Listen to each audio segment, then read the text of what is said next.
দলমা প্রকৃতিপ্রেমীদের কাছে যা এক অন্যতম চেনা নাম।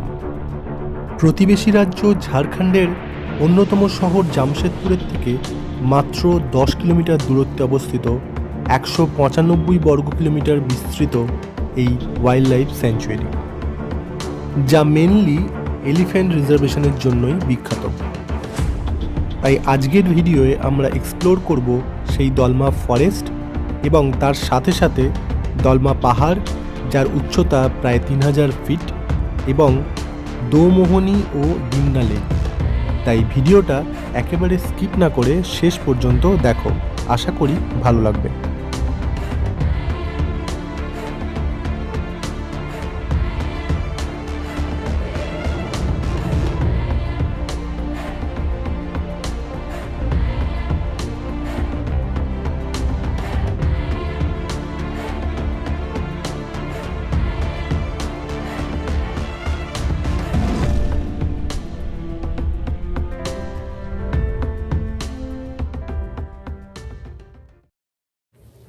গুড মর্নিং, শুভ সকাল। আজকে 2023-এর প্রথম দিন, তাই সকলকে হ্যাপি নিউ ইয়ার। আর আজকে আমার জামশেদপুর ভ্রমণের দ্বিতীয় দিন।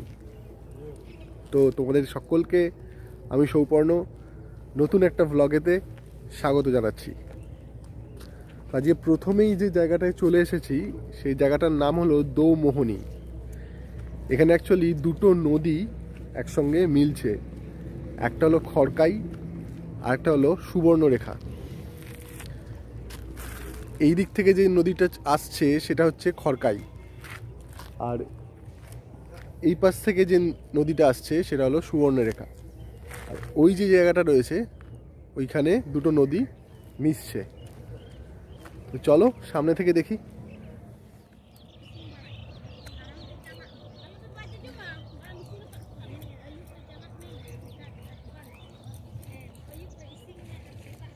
কি জায়গাটা কীরকম, ভালো না?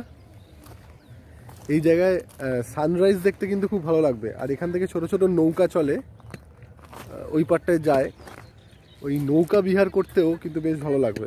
জামশেদপুর ঘুরতে এসে আমি একটা জিনিস দেখছি, এখানে কিন্তু প্রচুর বজরংবলীর মন্দির আছে। আর বজরংবলী আমার খুব, মানে কি বলবো, আমি খুব মানি বজরংবলীকে। এই দেখো,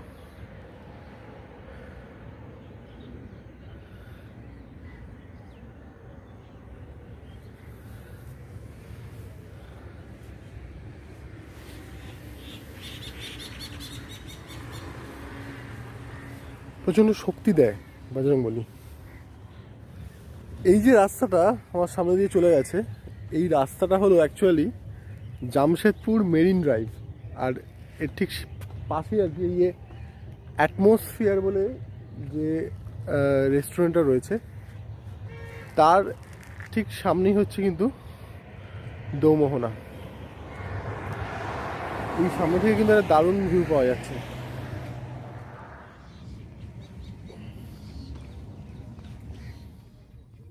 দোমোহনা দেখার পরেই আমরা পৌঁছে গেলাম দলমা ওয়াইল্ড লাইফ স্যাংচুয়ারির সামনে।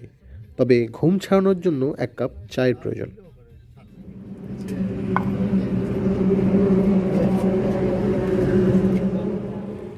সকালবেলা চাটা কিন্তু মাস্ট। সকাল সকাল চা না হলে কি আর ঘুম ছাড়ে? চলো দলমা পাহাড়ের ওপর ওঠা যাক। তো বন্ধুরা, দোমোহনির পরে এখন চলেছি দলমা ওয়াইল্ড লাইফ স্যাংচুয়ারির ভেতরে। এই দেখো আমার পেছন দিকে দলমা ওয়াইল্ড লাইফ স্যাংচুয়ারির এটা গেট। দলমা পাহাড় তোমরা সকলেই জানো যে হাতির জন্য বিখ্যাত। এখানে প্রচুর হাতির পাল এই দলমা পাহাড় থেকে আমরা জানি পুরুলিয়ার দিকে যায়। তো জানি না ভাগ্যে কি আছে, দেখা পেলেও পাওয়া যেতে পারে হাতির। চলো যাওয়া যাক।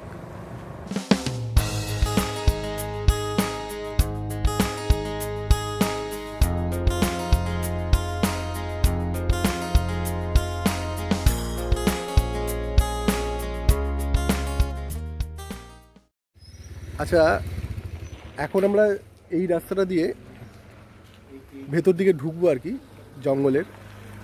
আর এইখানে রয়েছে টিকিট কাউন্টার, এখান থেকে কিন্তু টিকিট কাটতে হবে। তো কত কি প্রাইস সেটা একবার জেনে নিই, চলো।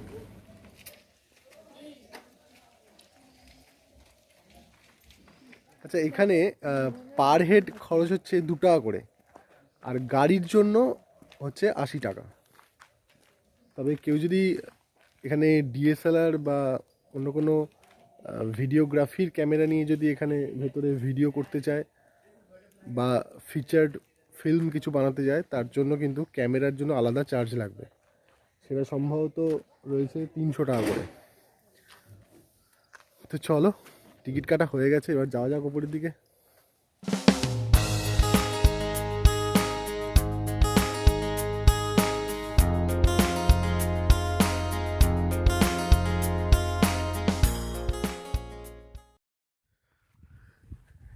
জঙ্গলের ভেতরটা একটু নামলাম। অ্যাকচুয়ালি গাড়ির ভেতরে থেকে জঙ্গলের যে ব্যাপারটা সেটা কিন্তু ঠিকভাবে ধরা যায় না। জঙ্গলের যে আসল মজা সেটা কিন্তু জঙ্গলের মধ্যে নেমেই অনুভব করতে হয়। চারিদিকে এত নিস্তব্ধতা, নিচ দিয়ে বয়ে চলেছে কুলকুলিয়ে নদী, আর মাঝে মাঝেই বিভিন্ন পশু পাখির শব্দ, কিচিরমিচির পাখির। একটু আগেই 2টো ময়ূর দেখলাম। জাস্ট ফিল করো নিস্তব্ধতাটা।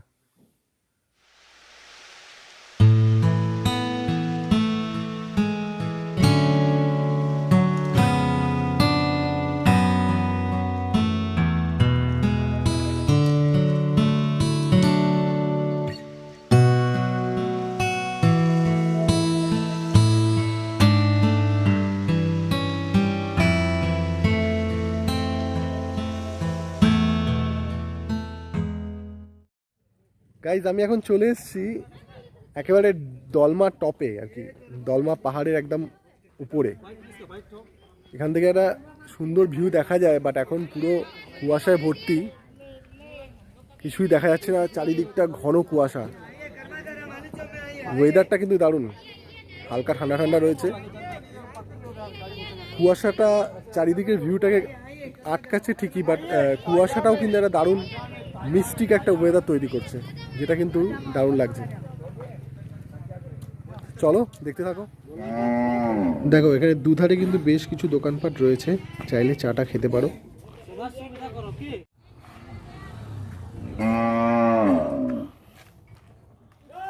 এখানে একটা শিব মন্দির আছে, ঠিক আমার পেছনটা দেখো। এই যে জায়গাটা রয়েছে, এরকম ঘন কুয়াশায় চারদিকটা দেখো ঢেকে গেছে। ওই জায়গাটা দিয়ে আমরা এসছি, আর এই যে এখান দিয়ে সিঁড়ি দিয়ে উঠে শিব মন্দিরের দিকে যেতে হবে।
এবার এইদিকে আছে একটা হনুমান মন্দির।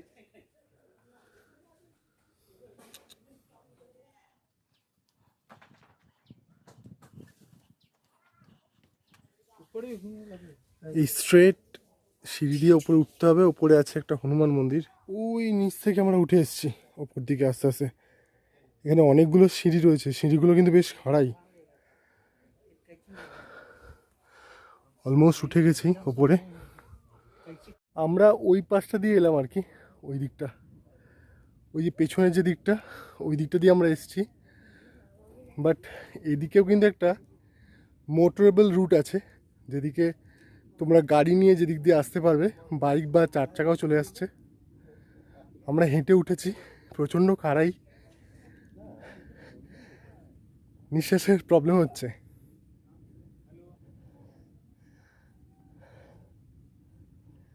কিন্তু জায়গাটা খুব সুন্দর। উফ, सृष्टि के धर्म से भी पहले तेरा वास था, ये जग रहे या ना रहे, रहेगी तेरी आस्था।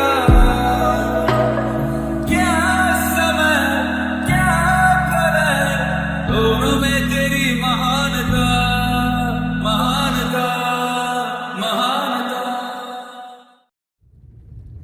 তো গাইজ হিল টপ দেখার পর আমরা এবার আস্তে আস্তে নিচের দিকে নেমে যাচ্ছি। তবে নিচে একটা ফরেস্ট ডিপার্টমেন্টের বাংলো বা রিসর্ট রয়েছে, যেখানে তোমরা এখানে থাকতে পারো। এর নাম হলো মাকুলাকোচা রিসর্ট। তো চলো সেটা দেখাবো তোমাদের।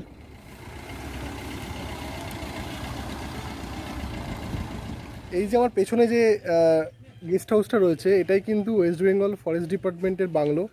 এটাও কিন্তু তোমরা ওয়েস্ট বেঙ্গলের ফরেস্ট ডিপার্টমেন্টের যে ওয়েবসাইট আছে সেখান থেকে বুক করতে পারবে। এর ভেতরে 3টে ক্যাটাগরির রুম রয়েছে। একটা হচ্ছে নন এসি কটেজ, একটা এসি কটেজ, আর একটা ব্যাম্বু কটেজ। তো চলো আমরা ভেতরে গিয়ে দেখি কটেজগুলো কীরকম।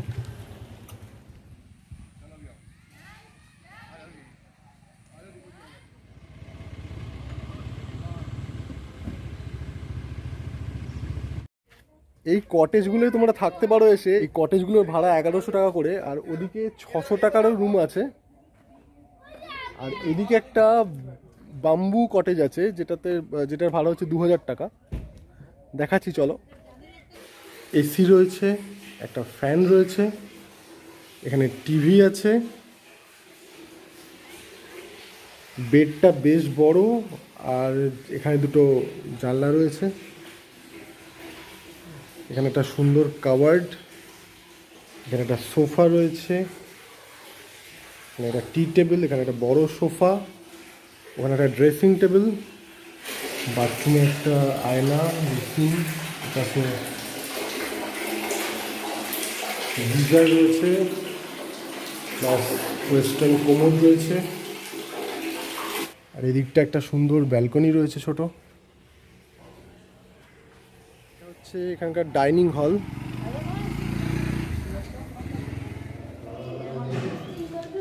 কটেজগুলো হচ্ছে নন এসি কটেজ, এগুলোর ভাড়া রয়েছে 600 টাকা করে। আর এইটা হচ্ছে অ্যাকচুয়ালি এখানকার সেরা আকর্ষণ। এটা হচ্ছে ব্যাম্বু কটেজ, এর ভাড়া আছে 2000 টাকা। এখানে একটা ডিয়ার পার্কও আছে, দেখা যাক হরিণ টরিণ দেখা যায় কিনা, দেখি চলো গিয়ে।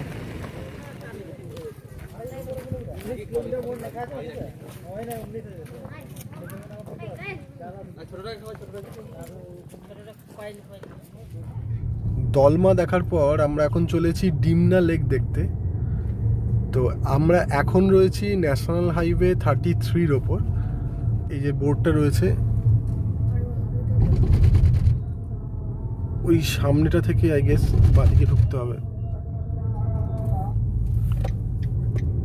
এরপর এই জায়গাটা থেকে ডান দিকে ঢুকতে হবে।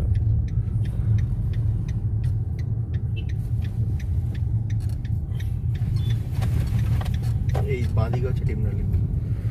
ওই দূরটাতে দেখা যাচ্ছে ডিমনা লেক। সকাল থেকে এখনো কিছু খাওয়া দাওয়াই হয়নি, তাই একটু ব্রেকফাস্ট করার প্রয়োজন। তাই এই জায়গাটাতে দাঁড়ালাম আর কি, ডিমনা লেক যাওয়ার পথে আর কি। এই পেছন দিকে লেক ভিউ বলে একটা রোড সাইড ধাবা টাইপের রয়েছে, তো ওখানেই ব্রেকফাস্ট করে নিই। পুরি সবজি অর্ডার দিয়েছি, দেখা যাক। ডিম ব্রেড বানাবার জন্য না বোন করো পিঠে। পুরি সবজি খাওয়া হয়ে গেল, 60 টাকা করে প্লেট নিল। বাট সত্যি পুরিগুলো দারুণ, এবং সবজিটাও খুব দারুণ ছিল। অ্যাকচুয়ালি এটা হচ্ছে ওই চানা ভাটারা টাইপের করেছিল, বাট খেয়ে বেশ ভালো লাগলো। তোমরা যদি এই পথে যাও তো এটা থেকে ট্রাই করতে পারো, খেয়ে বেশ ভালো। এখানে পুরি সবজি ছাড়াও আলু পরোটা, ধোসা, চাইনিজ, এ সমস্ত অনেক কিছু রয়েছে, তো দেখতে পারো।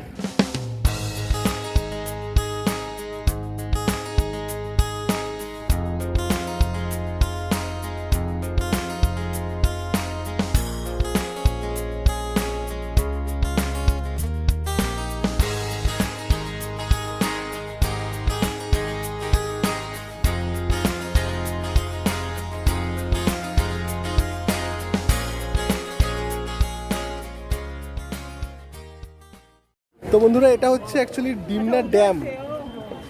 এখানে সমস্ত লক গেটগুলো রয়েছে। এখন শীতকাল, তাই এখানে সেরকম জল নেই, বাট এটা বর্ষাকালে এখান দিয়ে প্রচুর ফ্লো হয় জলে, তো তখন এই জায়গাটা দেখতে খুব সুন্দর লাগে।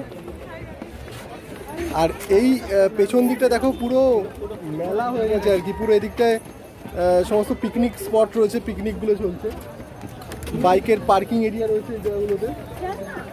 আর ওদিকে প্রচুর কার পার্কিং জায়গা রয়েছে, আর এর একটু আগেও কার পার্কিংয়ের প্রচুর জায়গা রয়েছে। তো এখানে আর এই যে সিঁড়িটা রয়েছে, এই সিঁড়িটা দিয়ে ওপর দিকে উঠে গেলে হচ্ছে মেনলি লেকটা, ডিমনা লেক হচ্ছে এর উপরে। তো চলো এবার এই সিঁড়ি দিয়ে ওপরে উঠবো এবং ওপরে উঠে লেকটা দেখবো, চলো।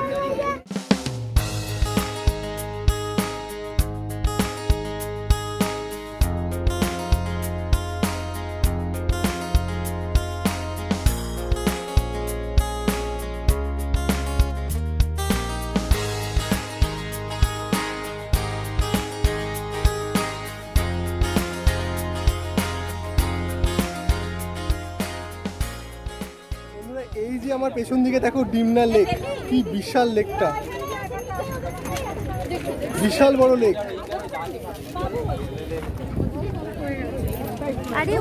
আজকে 1 জানুয়ারি, আজকে প্রচুর ভিড় এখানে, চারিদিকে প্রচুর লোকারণ্য। ডিমনা লেক দেখার পর আমরা আশেপাশে একটা খুব সুন্দর ময়ূর দেখতে পেয়েছিলাম। তবে এবার আমাদের ঘরে ফেরার পালা। আমাদের ট্রেন রয়েছে টাটানগর স্টেশন থেকে বারবিল হাওড়া জনশতাব্দী। তো বন্ধুরা, আমি এখন রয়েছি 12022 বারবিল হাওড়া জনশতাব্দীতে। আর আজকে আমার জামশেদপুর ভ্রমণের শেষ দিন। আজকে আমাকে ফিরে যেতে হচ্ছে আমার বাড়িতে। তো তাই এই জামশেদপুর ভ্রমণের সেকেন্ড পার্টটাও এখানেই শেষ করছি। ভিডিওটা কেমন হলো তোমরা অবশ্যই কমেন্টে জানাতে ভুলো না, আর ভালো লাগলে একটা লাইক করে দিও। আর ভিডিওটা অবশ্যই বন্ধুদের কাছে এবং আত্মীয় পরিজনদের কাছে শেয়ার করো, কারণ শেয়ারিং ইজ কেয়ারিং। ফিরবো খুব তাড়াতাড়ি নতুন একটা ভিডিও নিয়ে। ততদিন সবাই খুব ভালো থেকো। দেখা হবে নতুন বছরে নতুন ভিডিও। টাটা।